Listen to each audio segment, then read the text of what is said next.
Innama huwa raqun wa wadatun, kata orang-orang Khawarij itu hanya kertas dan pena. Kenapa bisa disuruh atau diminta jawaban? Terus kata Sidina Ali, enggak bisa apa kamu tanya Mus'ab? Ya enggak bisa. Makanya tanya saya katanya. Akhirnya Sidina Ali memberi penjelasan, wa in khiftum shiqaqa bainihima fab'asu hakaman min ahli wa hakaman min ahliha. Jika dua mempelai suami istri itu mengalami konflik, di mana-mana orang konflik orang ini serasa seneng nek. Kita kalau sedang marah, semuanya lah kalau sedang marah sama istri itu orang ini serasa seneng. Jadi sing ganteng ora ketok gantenge, wis ketok elek etok. Sehingga kalau ngomongi anaknya, dasar nakal kok bapaknya gitu. Bapaknya gitu, nanti dasar cerewet koyo ibuke. Makanya alhamdulillah banyak anak kita yang mewarisi nakalnya bapaknya dan nakalnya ibunya. Karena sabdonya mesti seperti itu. Jadi anak kita ini korban cara ngomong kita. Maka kita tidak wali itu harus syukur karena omongannya nggak mandi. Itu kalau kita wali, itu anak kita jadi orang buruk semua. Karena kita ngomong dasar goblok kayak ibu dari ibu dasar nakal kayak bapak berarti anak kita punya status goblok dan nakal. Tapi alhamdulillah yang ngomong itu tidak wali sehingga diabaikan saja sama Allah. Gak penting omongannya orang tidak wali itu tidak penting. Makanya tidak wali itu tetap punya sisi positif. Kalau ngomong tidak ngefek. Tapi kalau wali itu direspon sama Allah langsung ya. Tapi kalau wali ya tidak ngomong gitu. Jadi kalau orang nggak suka itu nggak boleh ketemu. Karena tambah benci, sehingga butuh mediator. Itu sudah, ini termasuk ilmu psikologi Quran. Kalau orang sedang tidak cocok itu nggak boleh ketemu pakai apa? Mediator.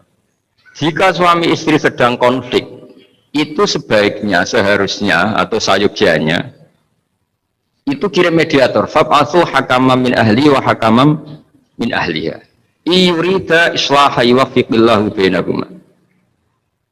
Terus kata Sayyidina Ali, wa amru ummati Muhammad a'dhamu min amri rajulin wa imra'atin. Dan urusan umat Muhammad yang kita sedang konflik dengan kekuatan besar dan bisa pertumpahan darah itu lebih ngeri timbang urusan suami dan istri. Itu saja solusinya mediator.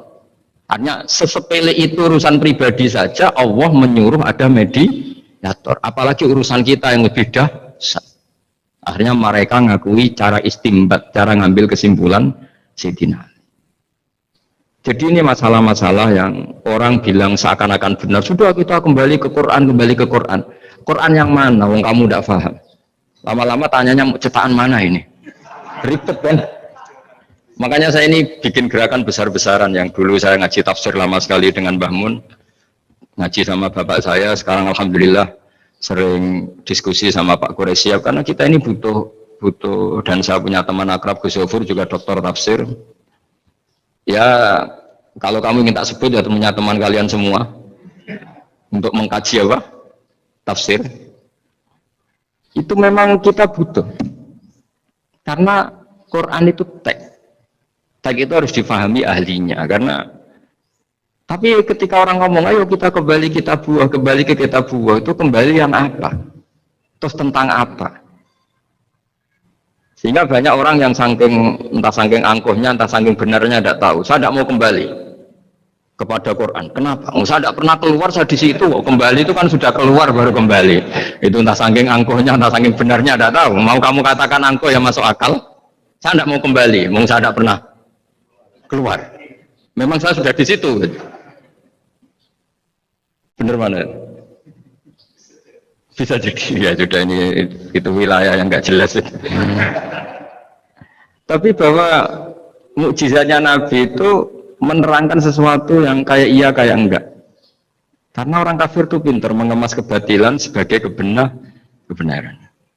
Jadi enak zaman Nabi Musa ngadepi Fir'aun yang karuan salah. Nabi Muhammad itu enggak ngadepi satu komunitas yang mereka punya jargon yang seakan-akan benar. Misalnya Ka'bah itu sakral, Baitullah. Orang kafir itu percaya keramatnya Ka'bah, percaya. Sehingga mereka kalau bikin berhala itu harus dekat Ka'bah, bentuk barokah Ka'bah. Kurang ajar gimana? Maka berhala-berhala itu paling banyak di dekat Ka'bah, karena supaya apa? Dapat barokahnya Ka'bah. Ribet kan? Kamu kafirkan itu percaya barokah Ka'bah, tidak dikafirkan itu kurang ajar. Ka'bah kok jadi ruwet. Ribet banyak ngadepi. Itu susah memang ngadepi logika ya, Makanya kan apa ya, kayak kita ngerawat anak itu. Mau dilonggar nanti manja terus goblok, mau dikerasin nanti minggat, ribet kan. Jadi ngelola kebenaran itu tidak gampang. Lalu Nabi datang bil haqqil bayyin, dengan kebenaran yang nyata. Dimulailah dari surat diantaranya lam yakunil ladzina kafaru min ahlil kitab wal musyrikin munfakina hatta ta'tiyahumul bayyinah. Bayyinah itu siapa? Rasulun minallah yatlu suhufam mutahharah. Orang-orang kafir baik berkategori ahli kitab yaitu Yahudi Nasrani maupun yang berkategori orang-orang musyrikin yaitu orang-orang yang menyekutukan Allah yang non samawi, yang tidak punya kitab samawi. Itu tidak mau tercerabut, munfakin itu tidak mau tercerabut dari akar mereka hatta ta'tiyahumul bayyinah, sehingga datang kebenaran yang begitu nyata, begitu jelas. Saking jelasnya siapapun mau tahu dan nggak bisa dibatalkan oleh apapun, termasuk oleh perilaku sosial. Siapa itu? Rasulun minallah yatlu suhufam mutahharah, itu yaitu Rasulnya Allah yang membaca lampiran-lampiran suci, yaitu Quran. Sehingga Nabi datang dengan analogi pembanding. Orang-orang yang berpikir Tuhan harus banyak karena urusan itu banyak, problem banyak. Lalu Nabi bikin analogi. Andaikan kamu sebagai pembantu yang punya majikan banyak, perintahnya beda-beda, kamu mau enggak? Ya enggak mau, enggak enak Muhammad kalau punya bos banyak, perintahnya beda-beda, semuanya egois harus dituruti, enggak mau. Enak mana sama punya majikan satu? Enak satu Muhammad. Ya sudah, Tuhan kamu itu majikan kamu, kalau banyak-banyak bingung kamu, perintahnya banyak nanti. Terus mereka mau, ya sudah Tuhannya satu saja. Jadi karena mereka mau enggak mau, harus berpikir kalau Tuhan banyak berarti perintahnya banyak, memuaskan satu Tuhan dibenci Tuhan yang lain, memuaskan yang lain dibenci yang lainnya, pokoknya ribet. Hari ini minta dilayani, Tuhan yang satu minta dilayani, itu kan ribet.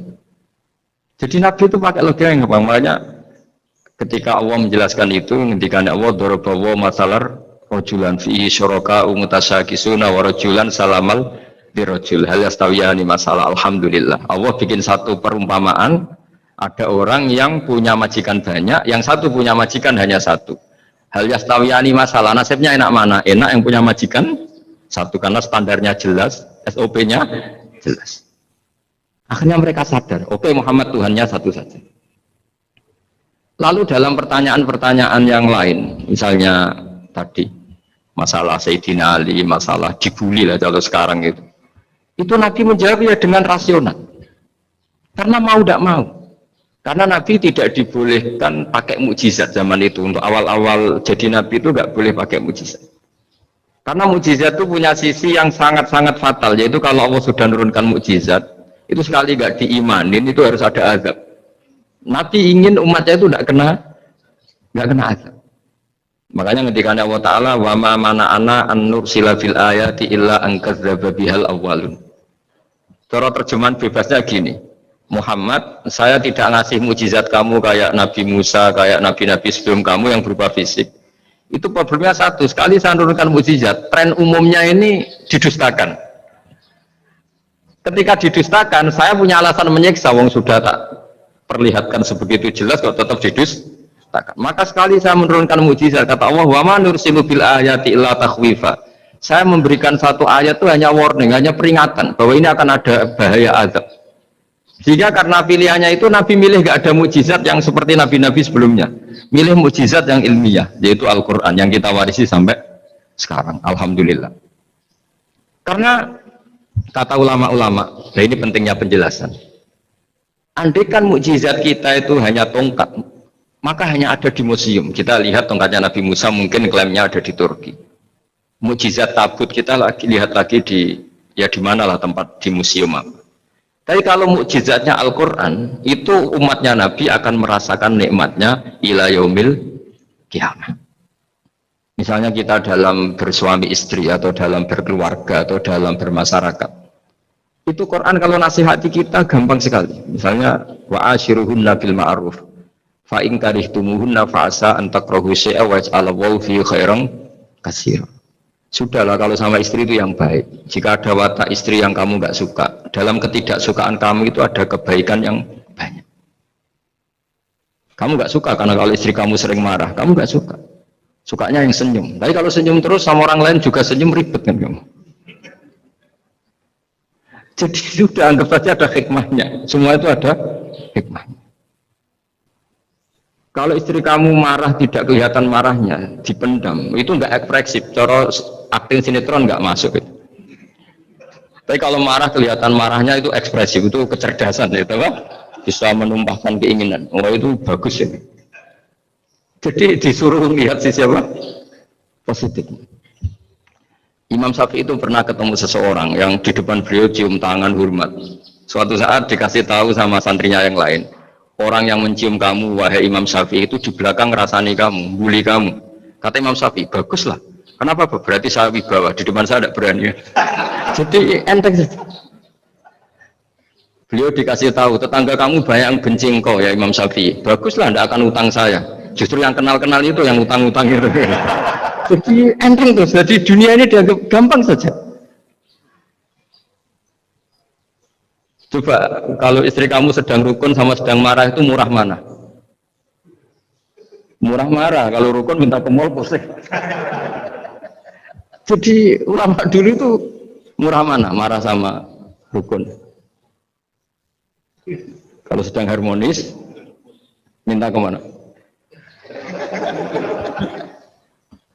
Mahal kan? Kalau pas marah. Jadi ulama dulu itu lucu apa ya? Gampang sekali nanggapin sesuatu itu. Imam Abu Hanifah itu kalau ketemu yang utang beliau itu dia yang sembunyi karena malu. Kalau kita kan enggak yang sembunyi yang utang. Kalau Abu Hanifah enggak. Yang sembunyi itu Abu Hanifah. Kasihan dia malu kalau ketemu saya kan masih punya utang saya. Itu kalau kamu ingin jadi wali itu gitu. Kalau ketemu yang utang kamu yang lari. Itu bisa bank tutup karena yang lari yang utangin. Dalam cerita-cerita wali itu unik-unik. Robi Adawiyah itu pernah kemalingan, itu beliau sembunyi. Malingnya nyari apa, dia sembunyi. Habis itu ditanya, kenapa engkau sembunyi?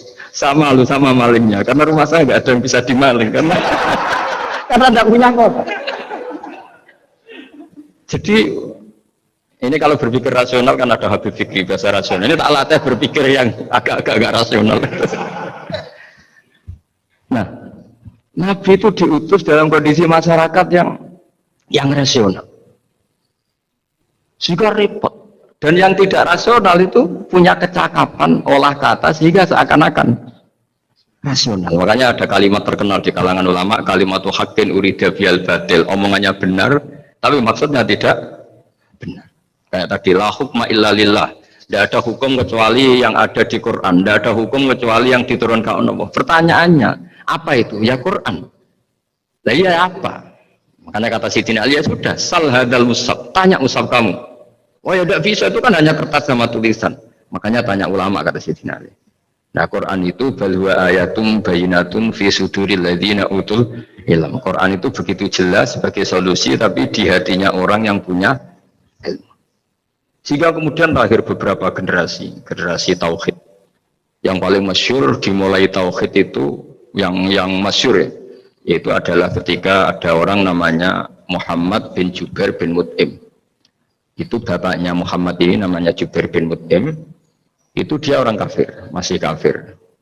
Dia datang ke Madinah itu untuk negosiasi tawanan perang Badar.